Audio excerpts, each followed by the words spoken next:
त्रेता युग में अयोध्या के सूर्यवंशी राजा दशरथ की 3 रानियों कौशल्या, सुमित्रा और कैकेयी से 4 पुत्रों का जन्म हुआ, जिसमें श्री राम माता कौशल्या के पुत्र लक्ष्मण और शत्रुघ्न माता सुमित्रा के और भरत माता कैकेयी के पुत्र थे।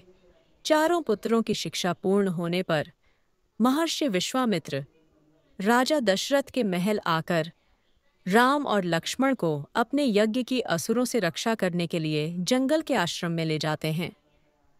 विश्वामित्र के आश्रम में श्री राम ताड़का का वध करके आश्रम की रक्षा करते हैं। ताड़का वध के बाद महर्षि विश्वामित्र श्री राम और लक्ष्मण के साथ जनकपुरी की ओर रवाना होते हैं। रास्ते में वे ऋषि गौतम के आश्रम से गुजरते हैं। वहां श्री राम अपने पैरों से स्पर्श करके पाषाण में परिवर्तित हो चुकी अहिल्या को शाप मुक्त करते हैं। इसके बाद विश्वामित्र श्री राम एवं लक्ष्मण को जनकपुर में सीता स्वयंवर में ले जाते हैं। वहां भगवान श्री राम शिवजी का पिनाक धनुष तोड़ देते हैं। इसके बाद दशरथ जी के चारों पुत्रों का विवाह राजा जनक व उनके छोटे भाई कुशध्वज की पुत्रियों से होता है। श्री राम का विवाह सीता से, लक्ष्मण जी का विवाह उर्मिला से, मांडवी का विवाह भरत से और शत्रुघ्न का विवाह श्रुतकीर्ति से होता है। देवासुर संग्राम में दशरथ का रानी कैकेयी ने साथ दिया था।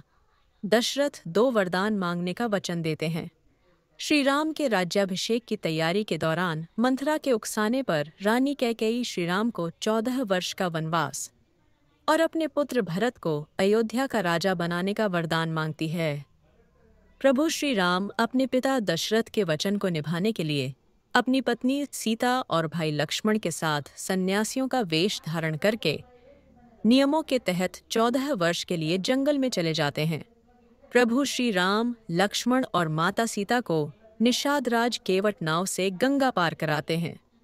श्री राम पारितोषिक देना चाहते हैं तो केवट कहता है कि जिस तरह मैंने तुम्हें गंगा पार कराया, उसी तरह आप भी मुझे और मेरे परिवार को इस भवसागर से पार करा देना। दंडकवन में रावण की बहन शूर्पणखा सुंदर अप्सरा नयनतारा का रूप धरकर कुटिया के बाहर बैठे श्री राम से विवाह करने का कहती है। श्री राम के इनकार करने पर वह लक्ष्मण से जिद करती है। फिर वह माता सीता को मारने दौड़ती है। यह देखकर लक्ष्मण जी उसकी नाक काट देते हैं।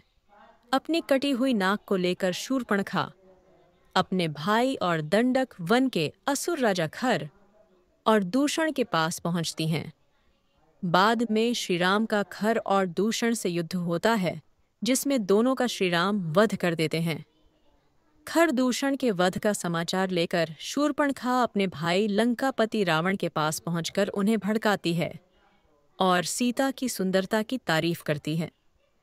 इसी के साथ वह कहती है कि आप वनवासी राम की सुंदर पत्नी का हरण करके ले आइए। इसके बाद रावण अपने मामा मारीच को हिरण बनाकर अपहरण की योजना बनाता है।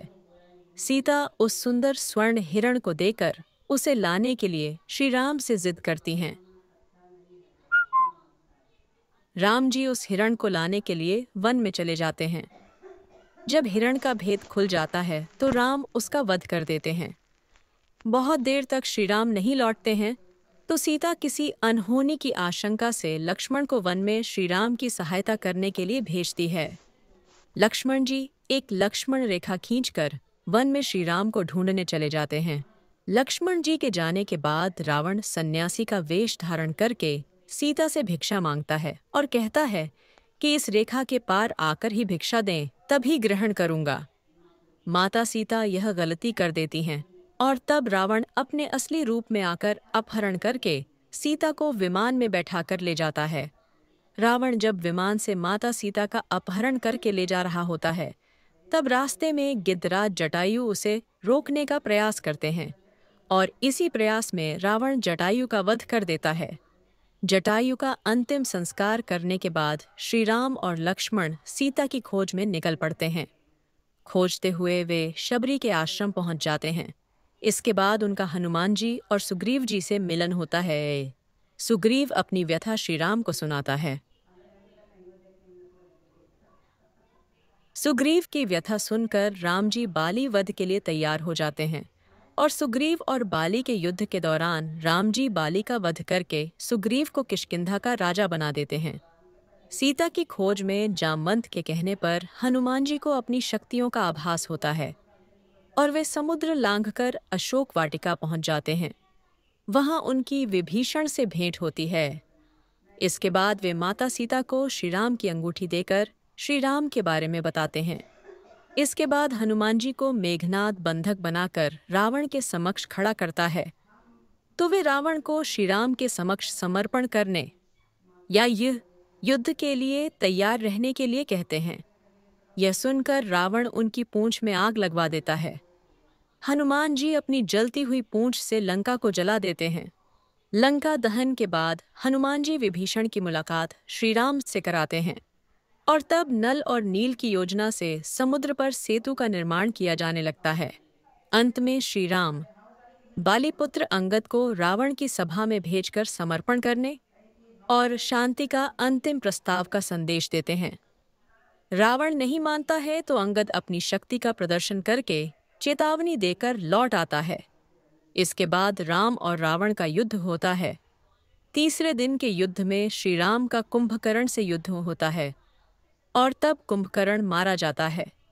कुंभकर्ण और रावण के पुत्रों के मारे जाने के बाद लक्ष्मण मेघनाद का युद्ध होता है। तब मेघनाद राम लक्ष्मण को नागपाश में बांध देता है। फिर गरुड़ जी की सहायता से राम लक्ष्मण को नागपाश से मुक्त कराया जाता है। इसके बाद मेघनाद के प्रहार से लक्ष्मण जी मूर्छित हो जाते हैं। तब हनुमान जी वैद्यराज सुषेण के कहने पर संजीवनी जड़ी बूटी का पहाड़ ले आते हैं।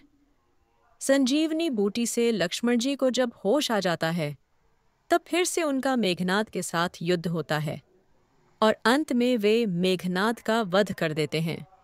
इसके बाद राम और रावण का भयंकर युद्ध होता है।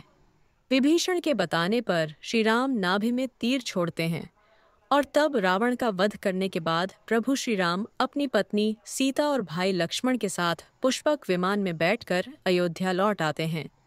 अयोध्या में प्रभु श्री राम, लक्ष्मण और माता सीता का भव्य स्वागत होता है और बाद में उनका राज्याभिषेक होता है। राज्याभिषेक में हनुमान जी, सुग्रीव, जामवंत, अंगद सहित वानर सेना के कई लोग शामिल होते हैं।